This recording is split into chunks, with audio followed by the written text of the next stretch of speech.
Welcome to the Truth and Grace Counseling Podcast. Truth and Grace Counseling exists to provide clarity from a biblically informed perspective in order to help individuals engage life faithfully. Let's go. Hello, and welcome to episode 8 of the Truth and Grace Counseling Podcast. On today's episode, we explore different ideas I have coming forward for Truth and Grace Counseling at the water cooler. There's a lot of neat ideas I have going on. They're not quite ready to be fully announced yet, but you'll get to hear some of my ramblings and brainstorming of some pretty neat ideas. In the meat section, we interview my favorite guest yet. It's just me. So we get to try a solo meat section. Let me know what you think of it. In the last word segment, we talk about anger and ways that we can express this anger in appropriate ways. All right, I'll meet you at the water cooler. The water cooler.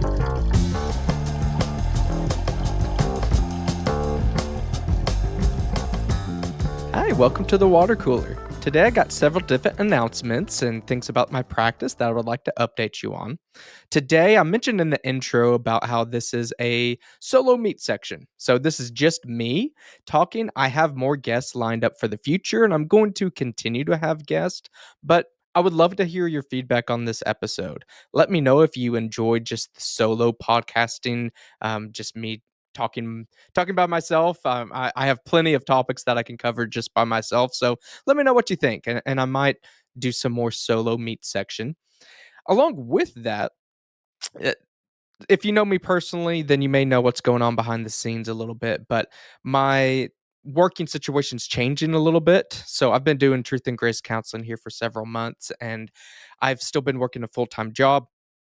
As this is being aired, I'm still currently working at that full-time job, but when this actually goes live, I might not. I don't know exactly when this is going to be going live just yet, but I plan on being completely independent, not just with Truth and Grace Counseling, but with a few other contracting type of positions.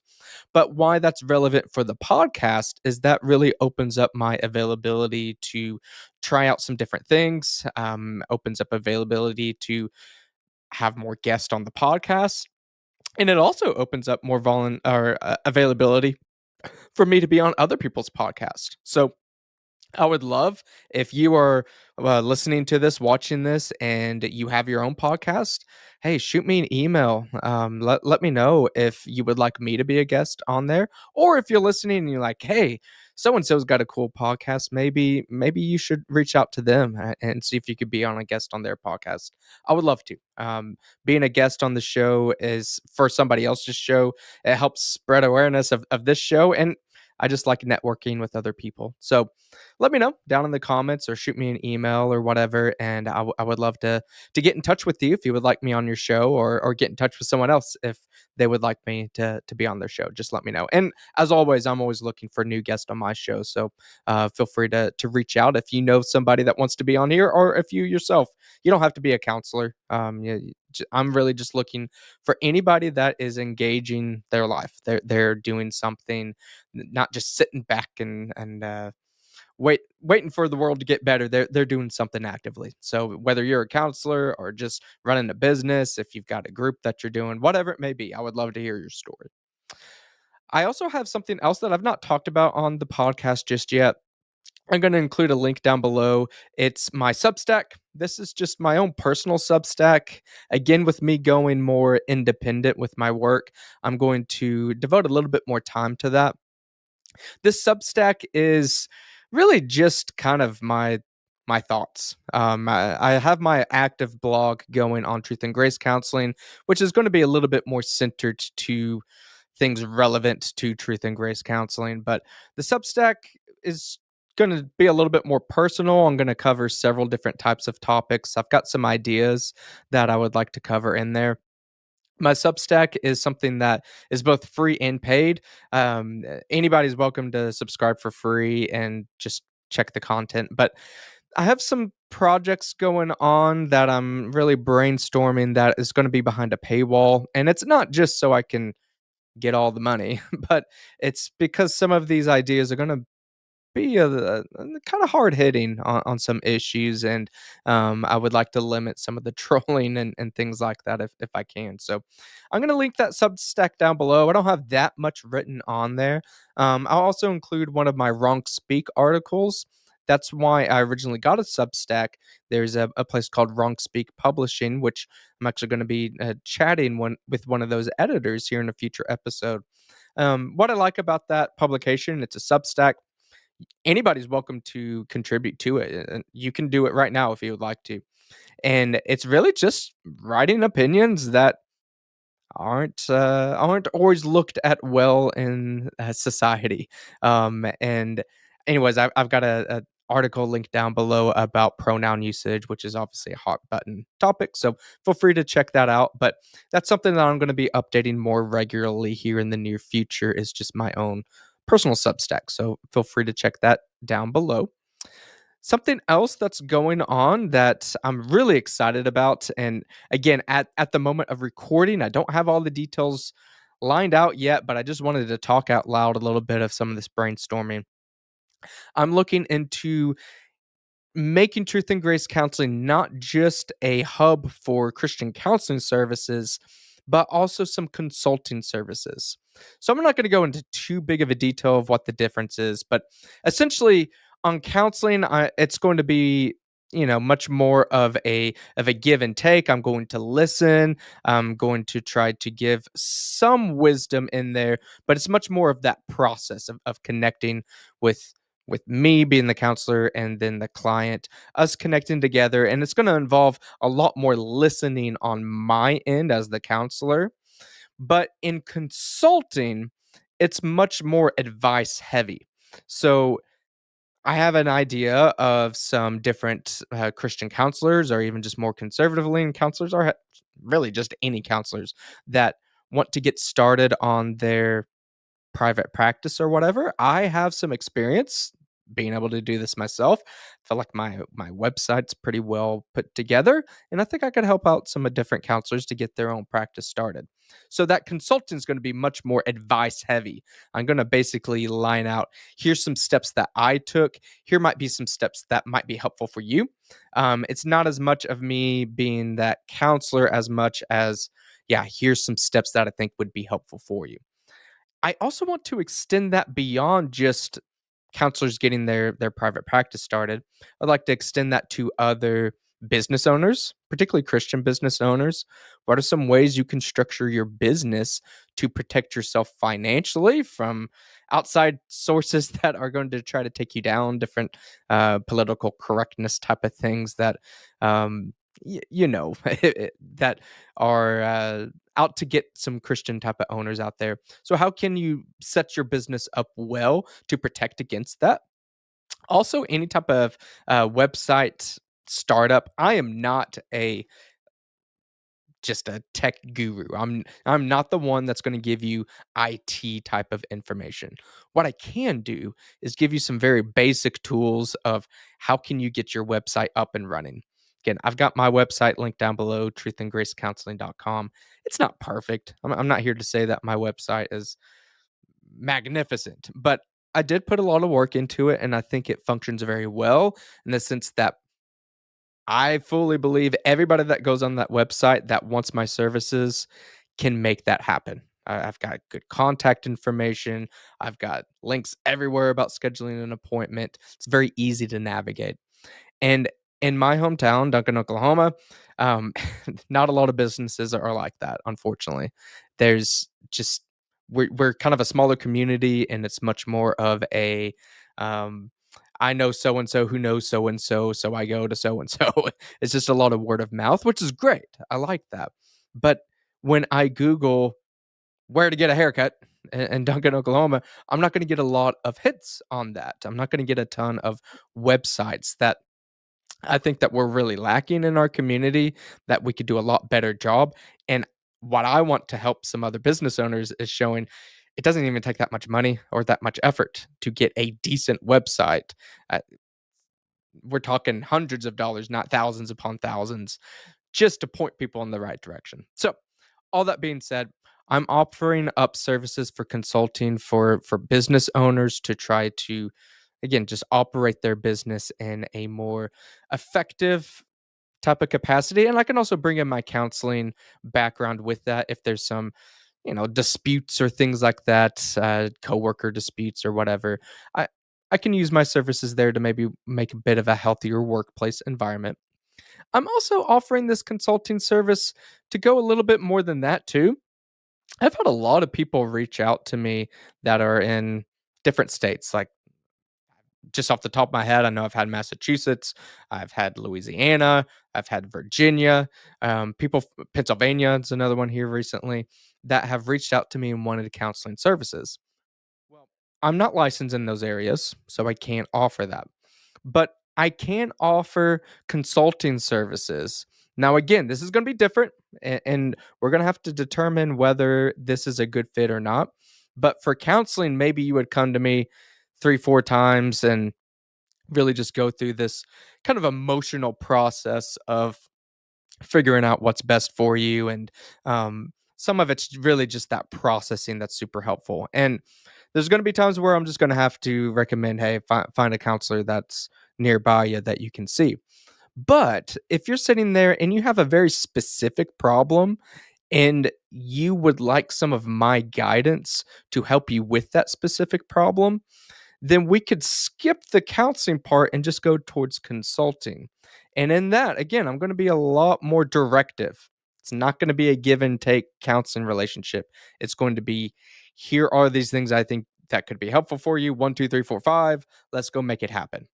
And I'm going to offer several different ways to go about that. Again, I'm just in the brainstorming piece of this, but the, I'm thinking about offering through Zoom just like an hourly rate of consulting services, which is going to be higher than my counseling rate. But that's in part because consulting is meant to be more short term. I want these things to be pretty specific and something that we can come to a conclusion with pretty quickly. If we can't, like for instance, if you're coming and like, hey, I want consulting services over my childhood trauma, let's get through this in one go. I'm going to say no. That's not appropriate for consulting. But if you're dealing with some workplace drama, what are ways that I can make my workplace a little bit less stressful? What are some ways that maybe you're on church staff? What are some ways that we can make our church staff function a little bit more effectively? Some processes we can put into place. Okay, great. We can do that with consulting. So I'm thinking of offering an hourly rate, and then also looking into doing more of a monthly, just email type of rate, so we could go back and forth via email instead of just one direct hour. Again, brainstorming. I don't have this all out. That's part of what this water cooler time is for, is just me to kind of announce some of these things that are going on behind the scenes, but I don't have it fully announced yet. So on the lookout for more information on consulting, and let me know, particularly if you are out of state, if you're not in Oklahoma or Texas and my licensed areas, and you still would like my help with some issue you're going through, let me know. And if it's something that's, again, pretty specific and something that you could benefit from just more of an advice angle, and my experience, my expertise might be able to help you with, that could work.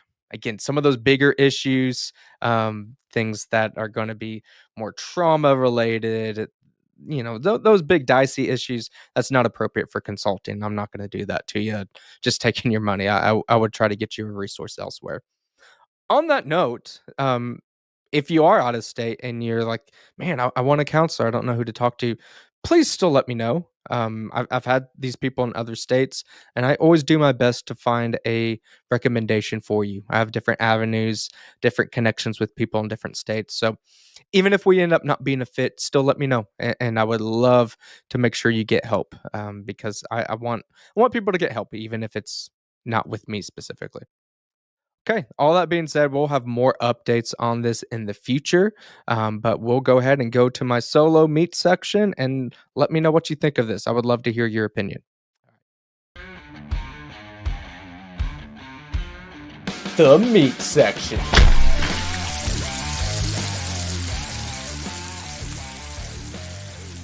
Hello and welcome to the meat section. So I'm trying something new today. I would love for you to write down in the comments below how you felt about this. This is going to be a solo meat section. So right now you don't really know what goes on the back end, but I'm trying to build a backlog of episodes so Ian and I don't have to be in a rush to get these podcasts out all of the time. And there's going to be a lull every once in a while with having guests on, and I wanted to test this out to see what a solo podcast looks like. And if this goes over really well, I might do some more of these and intermix some of the interviews here and there. So I'm curious of your thoughts of how you felt that this went.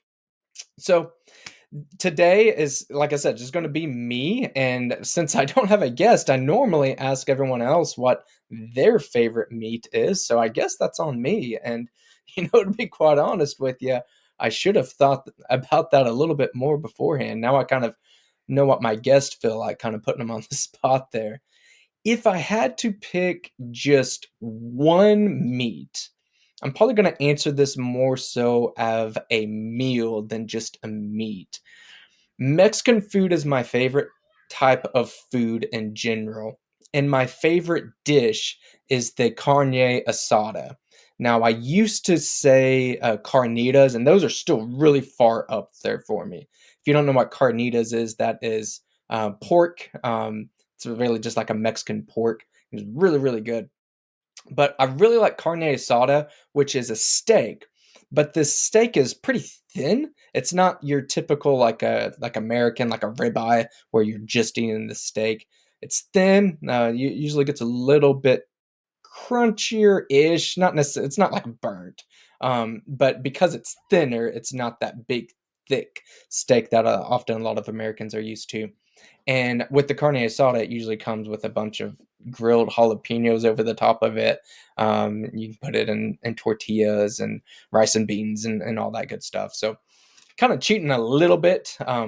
Steak is right up there with my favorites. If I had to go pound for pound, just my favorite kind of meat, goodness. I was talking to my wife about this the other day. I'm starting to really like pork too. We have a new smoker. It's like a Traeger, but it's a Z grill, I think is what it is, like an off-brand Traeger. But this little wood pellet smoker, it it can do pretty much anything that a bigger smoker can do. But we've been doing some pulled pork with that. Super easy. It's part of what I love about the wood pellet grill. It's really not that difficult. Low and slow. Basically, you put things at like 225 or 250 or something and just let it be. Most of the work is done beforehand, getting stuff prepped, and then you just let the smoke do its thing. And your meat thermometer is your best friend. That's gonna tell you when things are done. It's not just off of time. So, anyways, I love meat. There's some good meat out there. I'll include the Z grill down below. I'm telling you, if you're intimidated by making meat, wood pellet grill is the way to go. It's very hard to just completely mess it up if you like just leave it on there for 10 seconds and don't cook it, or if you crank it up all the way and leave it and burn it, then that's not going to be great. But when you're doing it low and slow, as long as you're checking in ever so often, you want to make sure you get that meat thermometer in the middle of whatever meat you're looking at, and look at what type of meat you're cooking. And I'll tell you, there's some secrets there too. That with chicken, for instance, I believe it's 165 that the whatever FDA or whatever approved number is the safe to eat. But it's actually a little bit more complex than that. 165, you're good to go. But there's a couple factors there. One, when you're doing a really long and slow cook, that meat is under the fire. It's being cooked for a long time. So there are a few different things you can look up, but like for chicken, if the chicken is cooked at and the internal temperature is at like 155 or something like that for let's say 2 minutes, and I'll include a link that has more specific numbers so you don't go out and get food poisoning because of me. But anyways, if you have it at 155 and it's been cooking for like 2 minutes, for instance, that could still be a safe temperature. as long as it's cooking for a long amount of time at that temperature, then it kills off that bacteria. The 165 number means we're just good to go. Doesn't really matter what's going on. But that's that advantage of that slow cooking is you can actually take it off a little bit earlier than you can in some other methods. And since it's been cooking for so long, it's safe to eat, but it's way juicier. Tony, I've made some chicken on there and took it off. Like I said, I'll include links to because I can't think of it right off the top of my head, but take it off at like 155 or something, and it's way juicier than what you normally get. Way juicier, and there's no pink in the middle for the chicken. Like it's good to go. So, anyways, I've gotten off into all this meat discussion. Since it's just me today, I guess I can direct it in that way. So, the main basis of my discussion, my solo discussion today, is why Truth and Grace Counseling is here. I included a blog post down there. It was my first blog post at truthandgracecounseling.com. And that's kind of the framework of this, but I'm going off script, and that's kind of the joy of doing this solo one. I can just kind of see where it goes. If you guys hate it, let me know, and I can make sure that I only do episodes with guests from now on. But anyways, so Truth and Grace Counseling. I officially came up with the practice. It officially went into business, I believe, October of 2022. I'm filming this in March of 2023. So hasn't been that long ago. We're looking like 5 months ago. But what's significant about that is I had only really been planning that, been thinking about it like a month prior. This all happened really fast as far as putting into action, but the reasons why had been back in the background for a while. So let me back up for quite a bit. I graduated from University of Oklahoma in 2013, and that was with my master's, my master's in counseling, and I ended up getting licensed, fully licensed, in the state of Oklahoma in 2015. So I've been doing this for a little while, roughly a decade with education and then just work experience. I've been a Christian during that entire time. Don't get me wrong, there's been some ups and downs, and I've had some theological changes here and there. I've had some depths and mountaintop experiences all over the place. But Christianity's always been there. I've always known that I've been saved. I've had that saving faith of Christ in me. But I never had that desire to be explicitly Christian as a counselor. My idea was always going to be a counselor that's a Christian. So I've fought with different, there's a lot of different theories out there that are just, I would argue, not very compatible with the Christian faith.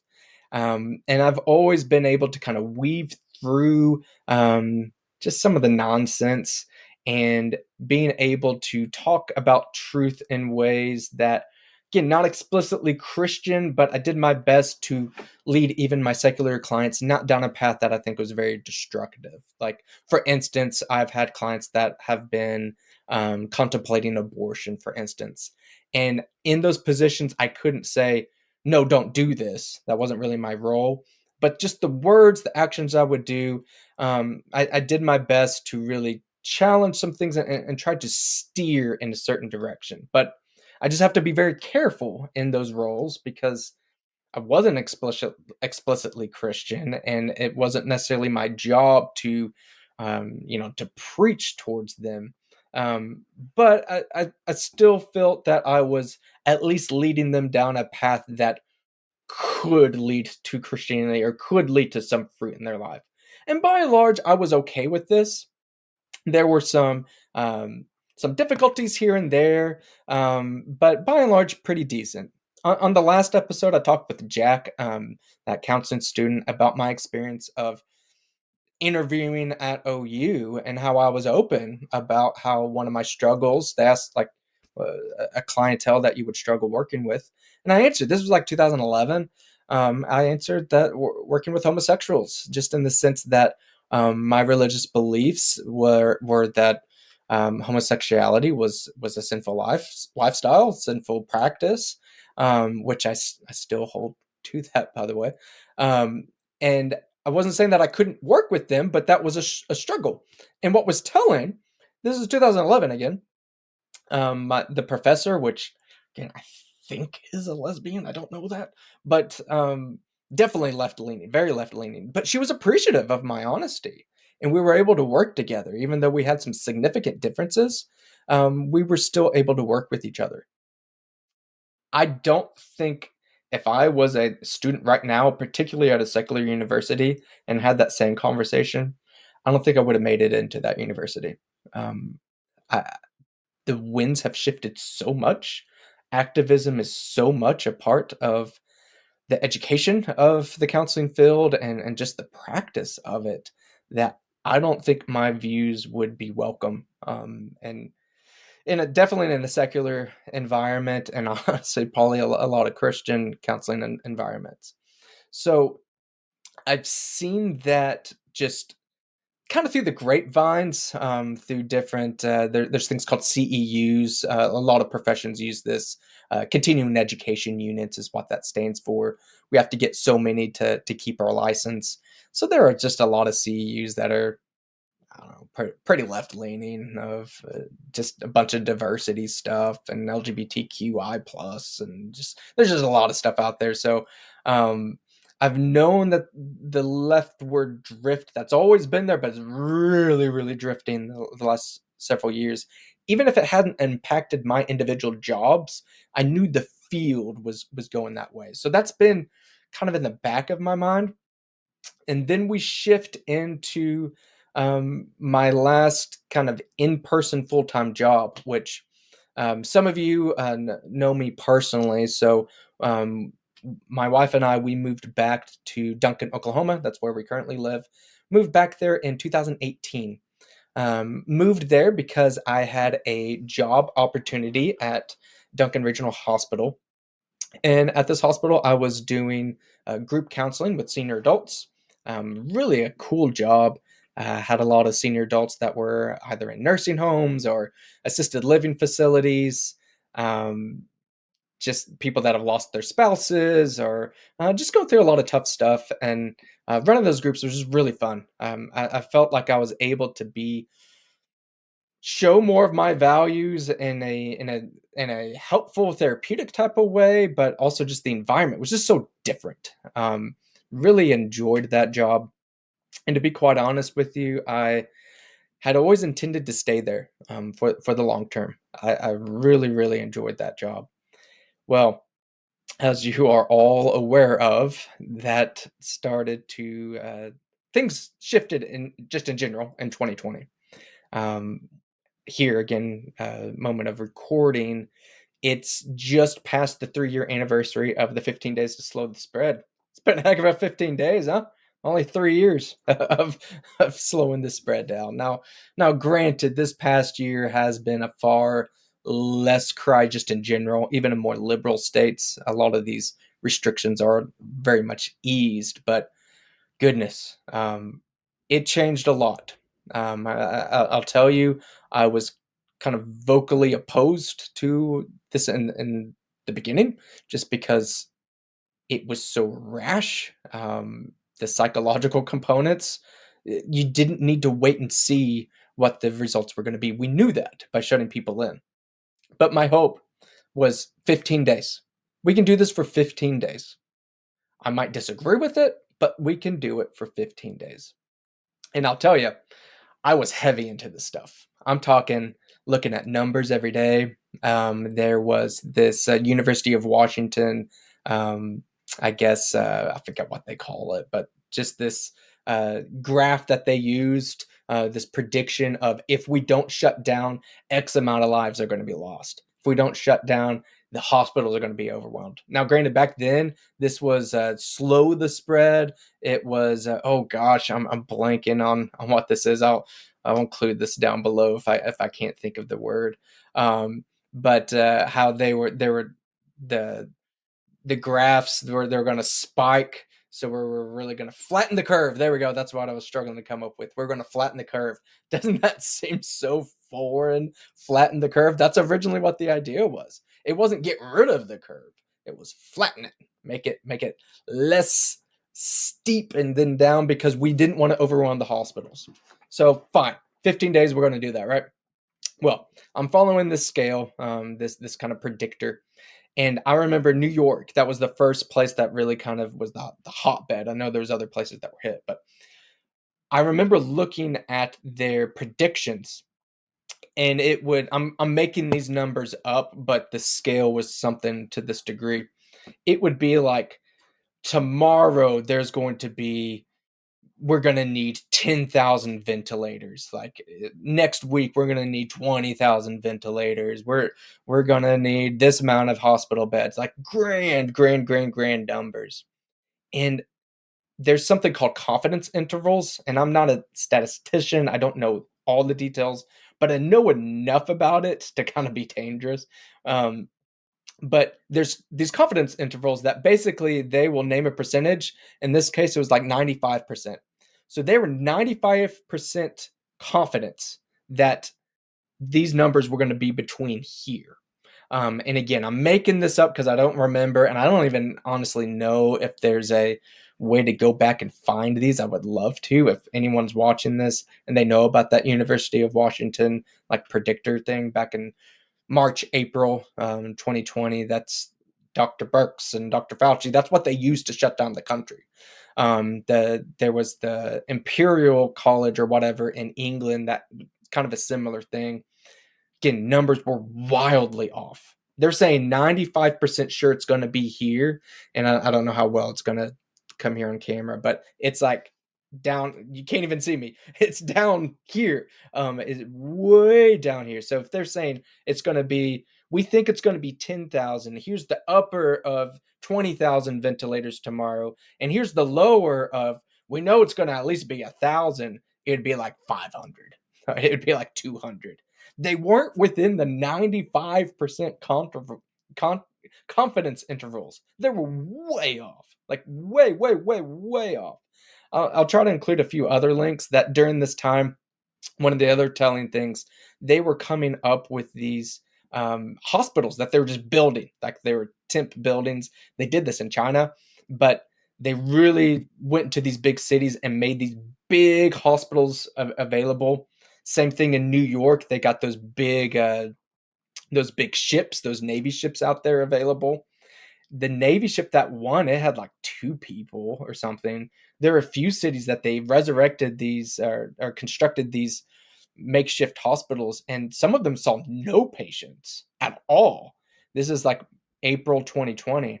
And I'm thinking at that point, I'm still naive, thinking, well, this is good. And I still think that's good that it wasn't the Black Plague and people are just dying on the street. But I'm thinking at that point, it's April. We've done some damage. We're gonna face some issues, but we're gonna shift course. Maybe by May, June, definitely by the summer, fairly back to normal. I was pretty naive back then, I must say.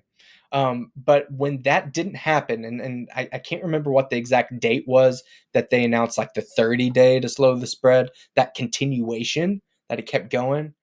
I distinctly remember. I'm in my bedroom right now. You can't see back behind me, but I was laying on my bed watching this.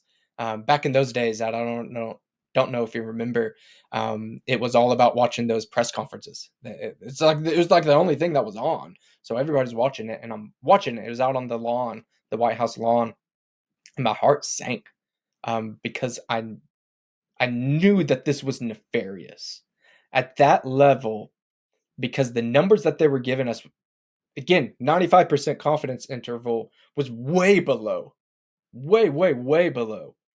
There was no justification for what they were doing, and I knew that they knew that. That was the issue. It wasn't, hey, we did this 15-day to slow the spread. We're being super cautious.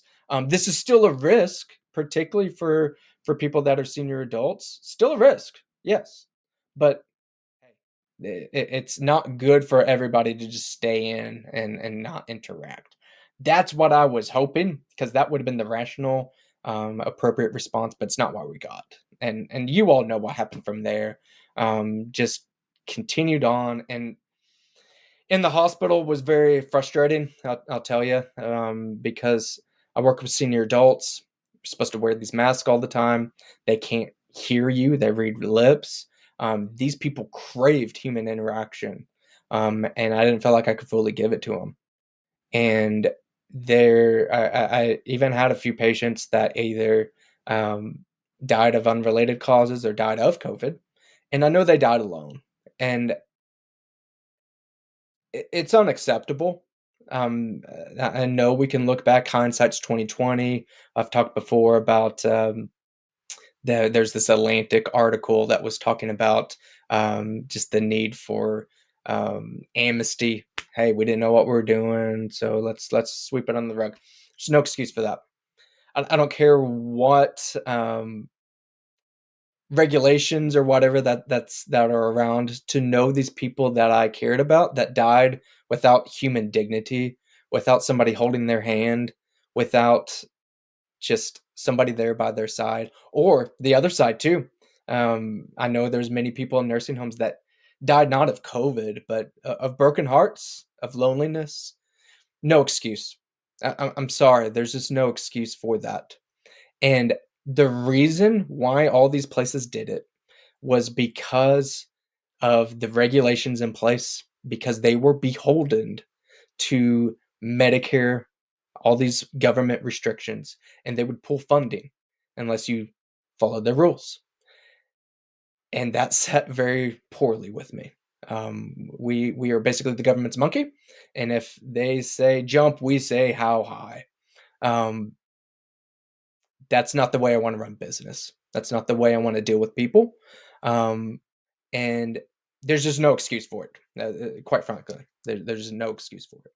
So let's fast forward a little bit more. We get into to 2021. We get some of the the Delta variant, all that stuff. So there's some of that. We're thinking maybe these restrictions will just go away. Then we get the Delta, so they kind of pop up a little bit more. And then our president comes up with both the OSHA mandates, which that's the one that's more popular, that the Supreme Court did eventually strike down. That was for companies that I can't remember the exact number, but over like 500 employees, something like that. That they had to force all their employees to get the COVID shot, and also along with that, there's the healthcare mandate, and it was very frustrating because when OSHA got struck down, people were like, "Hey, well, that means you don't have to get the shot." Talking about me, and that wasn't the case because the healthcare mandate was separate and it was a lot more extreme. There was no testing option.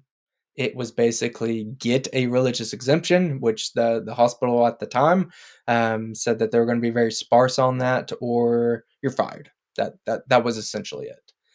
And again, I had really followed COVID, a lot of the numbers, a whole lot. When it came to the shot, I'd flip flopped a little bit. Um, First, I was like, well, I don't know how bad it will be. Maybe I'll just do it. I've gotten the flu shot or whatever. But the more and more that I had looked at the follies of just COVID in general, like, I don't trust this. And I'm young, I'm healthy. Why don't I just give it a while? And then these mandates came and it forced my hand. And to be quite honest, I sat there and I thought, I can do this. I even met with my pastor, not my pasture.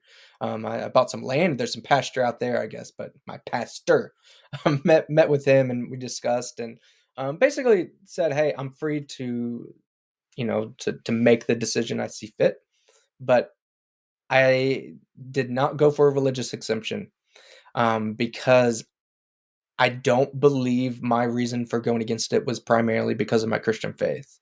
I believe it was my reason to primarily go against it was because I disagreed with the shot, disagreed with the mandate, and I was concerned about long term effects. We fast forward a couple years and we see a lot of people dying suddenly. I'm not ready to say that's simply because of the coronavirus shot, but I don't know. Um, all I know is that I chose not to get the vaccine and I've not had any problems. I know I probably got COVID. I never got tested, but I probably got it. Um, as most people in my age demographic, I'm 34 now, relatively good health, try to stay fairly active. It was unpleasant, but I was okay. Um, I was for sure not gonna make my kids do that. I don't do experiments on my children. Um, but I wanted some long-term data before I got this shot, and I don't feel that's unreasonable. Even if you're listening here and you chose to got get the shot, um, that's fine.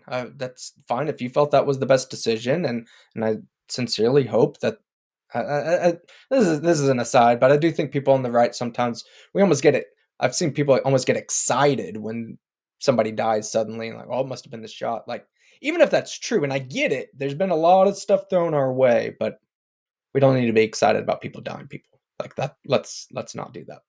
Um, but I sincerely hope if you're listening, you have the shot. I hope you stay safe, and you probably will. Honestly, even if it is affecting a lot of people, like the odds of it affecting you are probably quite small. But all that being said, I wanted long-term data, and how can I have long-term data of something that just came out? You can't. So they were going to force me. Well, um, it was going to be let's say I don't remember the exact dates, but it was something like that coming Monday. I was going to be fired, and it was a Wednesday. So basically, I had 2 work days left before I was fired. And ultimately, a judge did put a stay on it for the healthcare mandate. It wasn't the Supreme Court; it was the somebody in one of the federal district courts. Um, so I never got fired, but in the meantime, I did get a telehealth job, which didn't require a shot. Um, but anyways, I would have been fired if I had stayed there because that did eventually get upheld by the Supreme Court. So that I would have either had to have gotten the shot or got a religious exemption. And I wasn't going to get a religious exemption because that wasn't my primary reason to decline. So I would have been fired, but I got a good opportunity that came my way. So instead of just waiting it out, I chose to take that opportunity, and it's been good. It's not been a Christian counseling place, but um, just the longer this goes, particularly with the transgender movement, um, it's I don't see a way for me to just be a Christian that's a counselor anymore. We are getting in such a divided culture that I feel the need to be a little bit more vocal of my values. And I'm upfront. You can even see this in my website, my informed consent. You don't have to agree with what I say. You don't have to be a Christian to see me. You don't have to be a conservative and see me. But I want to be upfront. Here's where I'm coming from. Here's kind of my values. And my hope is that people that primarily wouldn't come and talk to anybody because they look at TikTok, they look at lips of TikTok, they see these clips of these counselors that are affirming people left and right. You hear these stories of detransitioners that have had therapists just say, "Yep, you're transgender, go get that surgery." And they don't trust us. They don't trust counselors. And to be quite honest, why should they? When you see the field, when you see some of the things that the ACA, the American Counseling Association, the APA, American Psychological Association, see some of the things they support, transgenderism, supporting every LGBTQI plus initiative out there, different critical theory type of things seeping into the field. Why should they trust us? Our field has gone off the rails. And to be quite honest with you, um, part of why I went this way was it was to position myself for what I hope I'm wrong with this, but what I feel the inevitability of me losing my license at some point because I'm not going to play along with these things. I'm happy to treat somebody that is transgender, gay, lesbian, whatever it may be, for their depressive symptoms, for anxiety, for the trauma, whatever it may be. But I'm not going to just be this activist cheerleader. It's not what I got into this field for.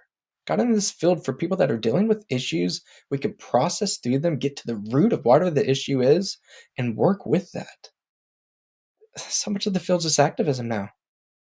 Team LGBTQI plus, whatever they support. Team CRT, Black Lives Matter. Let's do it, baby. I live in rural Oklahoma. Okay. It's just so arrogant to think that the values of rural Oklahoma, it doesn't matter. It doesn't matter for mental health. Their mental health doesn't matter. Uh, there are people that talk about not treating Trump supporters. it, it's just astounding what this field really has become, and I say that in a macro sense. Micro, there's a lot of great therapists around, and honestly, the majority probably are going to be pretty decent, but there's enough rotten apples that I don't see. I'll tell you, if I'm sitting here and just in my life and I need a counselor, um, I'm going to be very selective. I'm not going to pick just a generic counselor that doesn't really kind of set where they're coming from, because I don't trust them. I don't trust this field, and I hate that. I do. But I want to position myself. That's why I'm opening consulting. That's why I'm doing this free support group. I'm trying to position myself to where I'm providing services that the state can't touch. If I'm giving a free support group and I would love to be funded by donations, by what you can give in these free support groups. That's not therapy. That's a support group. If you come to me for consulting, that's consulting. It's not therapy. And I'm upfront with that. There will be paperwork that says that, and I will direct those differences. I'm not pulling the wool over anyone's eyes, or doing anything shady. I'm not trying to go over the line of being ethical. I'm trying to dot every I, cross every T, so I don't get into ethical issues. So I don't get into licensure issues. But I think it's a matter of time, to be quite honest, that somebody that's holding biblical values will not be able to be a professional counselor. And I can sit there and whine about it. I can. I can pitch a fit. I can cry on here all I want, or I can do something about it. And I'm choosing to do something about it. That's why I made this place. This is my practice. Yes, if I'm going to practice under the guise of professional counseling, then I have to have the license and things like that. But if that means at some point I lose my license and I drop that counseling from the bottom of Truth and Grace Counseling and I become Truth and Grace Consulting, well, I'm going to become a consultant, and I'll change my style a little bit. It won't be counseling, it'll be more guidance. We'll do that. If I want to go a different angle, forget the LPC and let me go into coaching, something that's not as regulated right now. I'll drop that counseling, I'll add a coaching, and I'll mention the differences between the two. If I get to the point and say, you know what, forget this, let's just call it biblical counseling. It's not secular in any way, shape, or form. Then we'll just, instead of dropping counseling, we'll add biblical counseling and then that truth and grace. I want to position myself to where I am not beholden to the United States federal government to dictate my values. That's why I'm not accepting insurance. I know that right now in the beginning, it's losing a little bit of business. I get that. I'm trying to not rush this for that reason. I am not going to be beholden to these insurance companies and to the federal government to dictate how I run things in my business. I'm not going to. Um, that takes a certain amount of sacrifice. It takes a certain amount for me to position things in ways to help me succeed, because it does make it more difficult. It does. And what I'm urging you, for me telling you the story, is think about what you're doing, about your career, whether you're a counselor, if you are a restaurant owner, um, if you work at Walmart. I don't care what it is. But don't wait for things to get bad. Don't wait. I don't want to wait for the day that I'm working a normal job and I tell a client the wrong thing and they report me and I lose my license because of my biblical values. I don't want to wait for that day. I want to be prepared now. You think about that too, because your values matter. And there are some sacrifices that have to happen, but prepare yourself. Think about some other ways that you can get income. I'm thinking about ways outside of just truth and grace counseling. I'm thinking about some real estate. Again, the consulting angle, I think, is a place that I'm really, really going to invest more time, both into different businesses and individuals, more of that guidance aspect. Offer some things for free. As much as that free support group sounds like, boy, you dumb, you're not going to get money if something's free. By me offering that, there is some financial component there by having a donation link, and I'm hopeful that that will start taking off, just by people that believe in that movement. Position yourself. Don't wait. Don't wait for things to get bad. You make bad decisions when you're faced with a very bad spot. I was determined when that Wednesday before I was going to get fired that I was not going to be in this position again. To be caught flat-footed and not know what to do, to be faced with making a decision that I want to make just out of necessity, um, dictated by the president of the United States, to be quite frank. I was determined to not be in that situation again. And I'll tell you, I'm currently in a situation where my full time job is in flux, and I've got a lot of different angles I can take. I'm not saying that I'm perfect or that there's no holes in these plans. I'm sure I'm going to make a lot of mistakes along the way, but I'm not waiting for the bad thing to happen. Not waiting for the next bad thing to happen, and then maybe be caught flat footed, and ultimately might have to make a decision to put food on the table that I don't want to make. Prepare. Don't live in fear. Don't live in a bunker to where you're just super scared about doing anything. But prepare, position yourself. If you thought about making a business, you don't have to go make it right now, but how could you get a little bit closer? How can you run things in your life? How can you prepare to get income in non traditional 9 to 5 type of ways? Think about it. Get yourself out there. Don't live in fear, but act. Don't react to the bad things. Don't react to the bad news. Do something before. So that's kind of the quick Cliff Notes version of why I started Truth and Grace Counseling is seeing COVID, seeing the realm of my field. I don't want to be holden by those values because quite frankly, if they tell me I have to affirm transgenderism, I have to affirm this clear boy that's saying they're a girl, I have to pretend like that's a girl. Kind of goes back to my last word I had in the last episode of kindness. That's not kind. It's not kind by lying to people that way, by not exploring what the true issues are. I'm going to do my job. I'm going to do my job to explore these issues and to point them in fruitful directions. That's my job. It's not my job to fix people, um, but I can use my guidance, my support, and in my business, I can use my faith to help direct people. And what they do with that is what they will do. But um, I love this position. I love the clients that I see here getting to be truly authentic with my clients and seeing the work that they do. It's fantastic.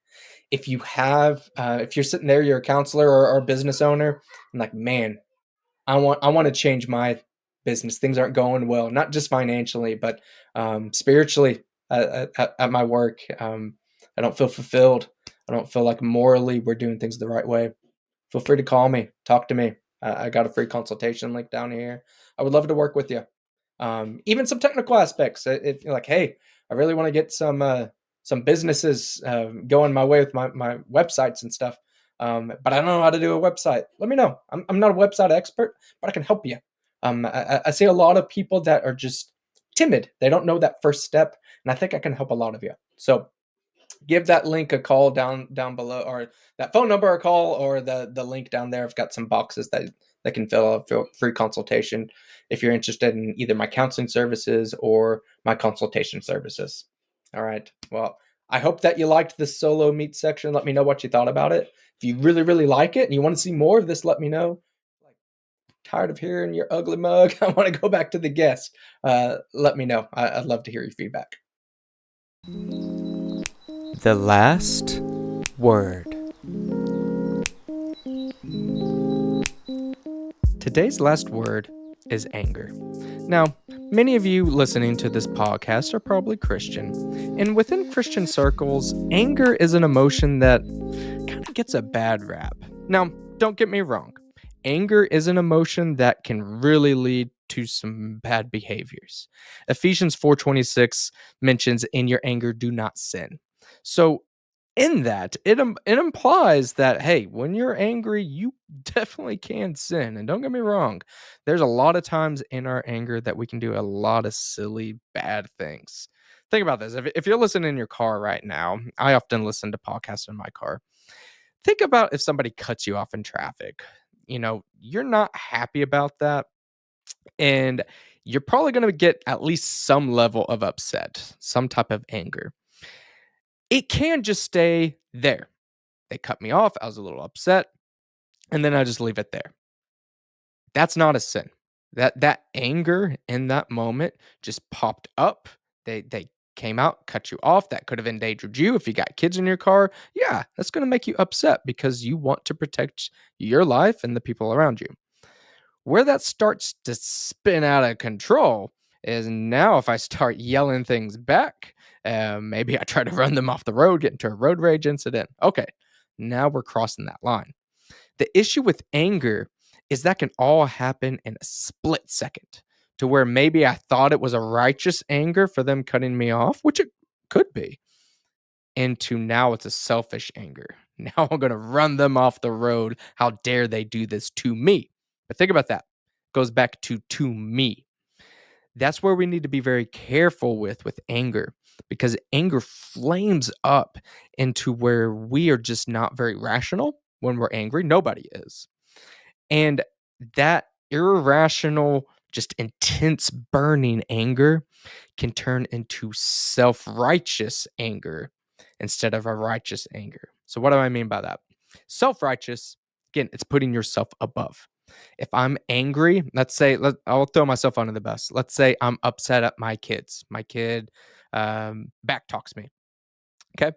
I'm initially angry and I should have some level of anger, right? Being as a dad, being back talked to, that's going to make me feel a certain way. And that anger can actually serve a very useful tool that's signaling to me, okay, my child is disrespecting me.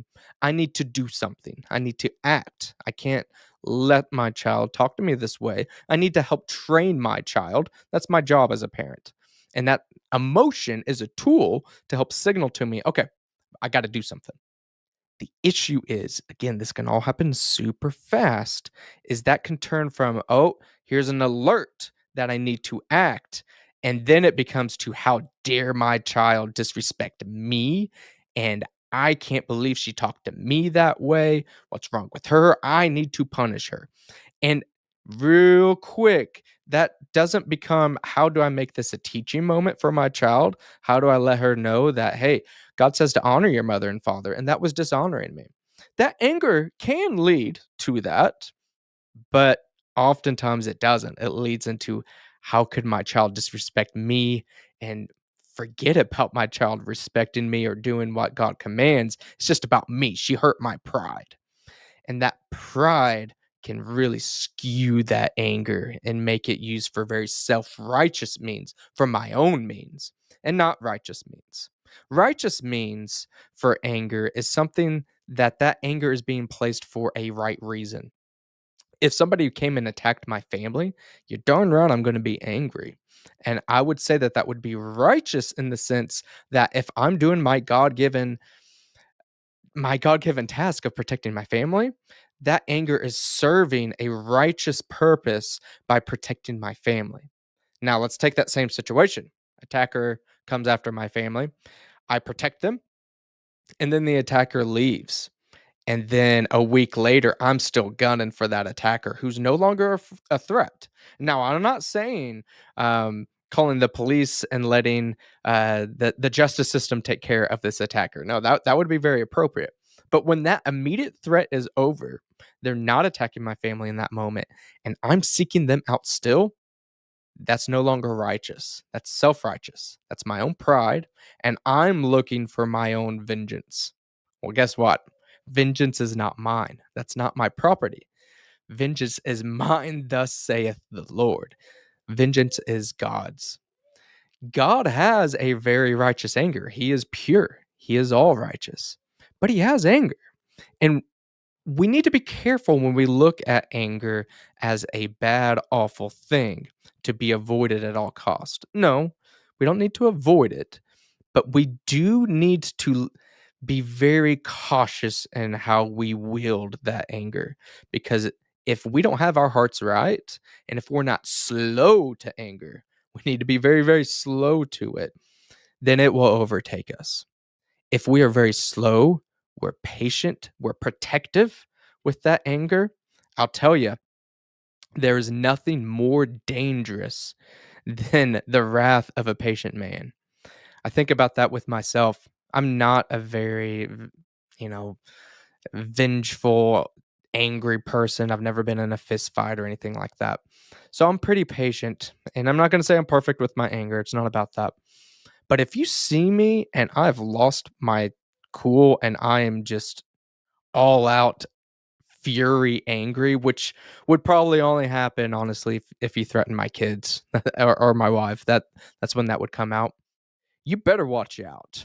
I'm not saying that to be some big tough bad guy, but I know what it takes to protect my family, and I will do that at all cost. So that actually makes me more effective by keeping that anger close to my chest and only wielding it when it's necessary. When my family's life's at stake, yeah, it's necessary. But if I just let it flame out because somebody called me a bad name, somebody cut me off in traffic, my team lost, I just let that anger flame, flame, flame, flame, flame, flame. When it actually comes time to protect my family, it's not going to be as intensive as I would need it to be. I've not learned how to control that anger and wield it. So control it. Be a master of this anger and not let it control you. I pray that I never have to use any of that pent up anger to save my family in an aggressive attacker situation. I pray that I don't. But if I do, I'm going to be ready and I'm going to use it. If you're a father out there, a dad, you probably understand what I'm saying. You don't ever want to have to come after an attacker, but if you do, you're not going to think about it. You're going to do it because you love your family. Think of your anger in that way. Is it worth it for me to express all of this angst, all of this stuff flaming out super intensive for something little? Odds are it's probably not. So learn to be very slow to this anger. Learn to express your anger in appropriate ways. Maybe that is through journaling. Maybe that's through talking with your spouse about an issue you had at work. But control it. Don't let it control you. Because what can easily happen, I'm upset at my boss at work, and then I go home and take it out on my wife and kids. It's not right. It's not the way that we're supposed to use our anger. That anger needs to be used in a righteous way. The ways that we are tempted to use it in a very prideful and self righteous way, we need to ask for forgiveness from God and repent.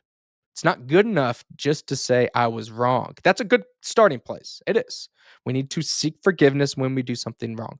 That's good, both from Christ and then also from those around us that we have wronged. That's a great place to start. But then we repent. We turn away from that. We don't let that anger continue to control us. And that might mean that you need to continually pray about how to control your anger. That might mean you need to put better boundaries on relationships that you have in your life, whether that be at home or at work. But you cannot let that anger control you, or you will never be the man or woman that you could be.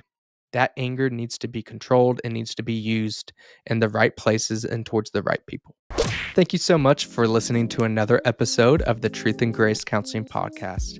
If you would like to help out the show, there's a few very basic, easy things you can do. First off, if you're on YouTube or Rumble, please consider giving this video a like. It really does help with the algorithm. Leave a comment down below as well. Those things, they really do matter.